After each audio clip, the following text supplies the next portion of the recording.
कारण कुरुंदवाडला प्रचंड प्रमाणात नगराध्यक्षांनी आपले सगळे सदस्य आलेत, आपल्याकडं इकडं जयसिंगपुरात प्रचंड प्रमाणात सदस्य आलेत, नगराध्यक्ष निवडून आले, त्यामुळं प्रभुत्व कुणाचं आहे हे लक्षात आलेलं आहे आणि टायगर हा कायम टायगरच असतोय हे लक्षात ठेवा.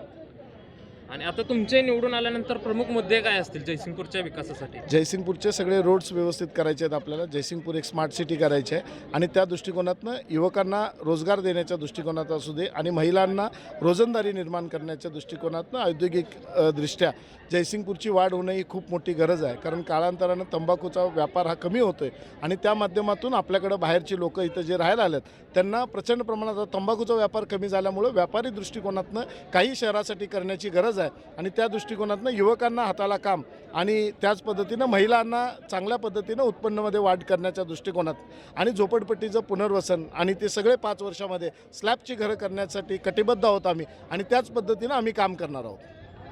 निवडणूक सुरू झाल्यापासून ते आता तुम्ही विजयी होऊपर्यंत आता विजयी झालात तर या भावना तुमच्या नेमक्या कशा आहेत आता सध्याच्या?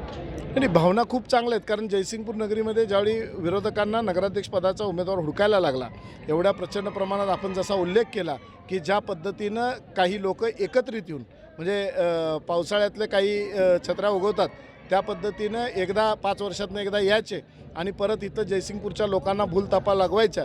हे जयसिंगपूरच्या लोकांनी पूर्ण ओळखलेलं. जयसिंगपूरची जनता ही खूप छानी आणि हुशार आहे. त्या माध्यमातून त्यांना ओळखून त्यांची योग्य ती जागा दाखवून दिलेली आहे.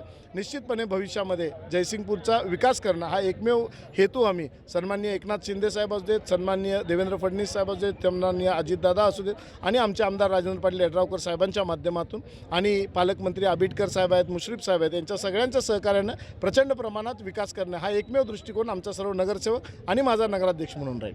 विरोधकांना काय या निमित्त काय सल्ला द्याल काय तुम्ही? निश्चितपणे विकासात्मक दृष्टी घेऊन विरोधकांनी याच्या पुढच्यामध्ये काम करावं असं माझी त्यांना प्रामाणिकपणे इच्छा आहे. भविष्यामध्ये जिथं जिथं म्हणजे आपण बघितलं की स्वतःच 5 वर्ष नगराध्यक्ष असताना स्वतःचीच दिंडवडे स्वतः काढत फिरणारे काही नगराध्यक्षसुद्धा मी ह्या शहरामध्ये बघितलेले आहेत की स्वतःच काही व्हिडिओज काढून त्या अपलोड करायचं की हे काम झालं नाही ते काम झालं नाही, पण आपण हे काम केलं नाही हे त्यांनीच सिद्ध करून दिलं. त्यामुळे मला जास्त काय प्रचार करायला लागला नाही. त्यांनीच गावात सांगून दिलं की मी करू शकलो नाही आणि यड्रावकर साहेबांना निवडून द्या. हे काम माजी नगराध्यक्षांनी अतिशय चांगल्या पद्धतीने केलं आहे, त्याबद्दल त्यांचंसुद्धा मी आभार व्यक्त करतो. आणि चांगल्या पद्धतीनं जयसिंगपूर जनताने हे सगळं ओळखून प्रचंड प्रमाणात शाहू आघाडीला जे मताधिक्य दिले त्यासाठी मी तमाम जनतेचा आभार व्यक्त. मटन थाळी, चिकन थाळी, स्पेशल गावरान चिकन थाळी इतकंच काय, ऑर्डरनुसार मुंडी रस्सा आणि खेकडा थाळी आणि हो, शाकाहारी लोकांसाठी खास व्हेज गावरान थाळी सुद्धा उपलब्ध आहे बरं का. चला तर मग अस्सल कोल्हापुरी जेवणाचा आनंद घेऊया. आजचा बेत फक्त रानवारा रिसॉर्ट मध्ये. संपर्क 9209761353.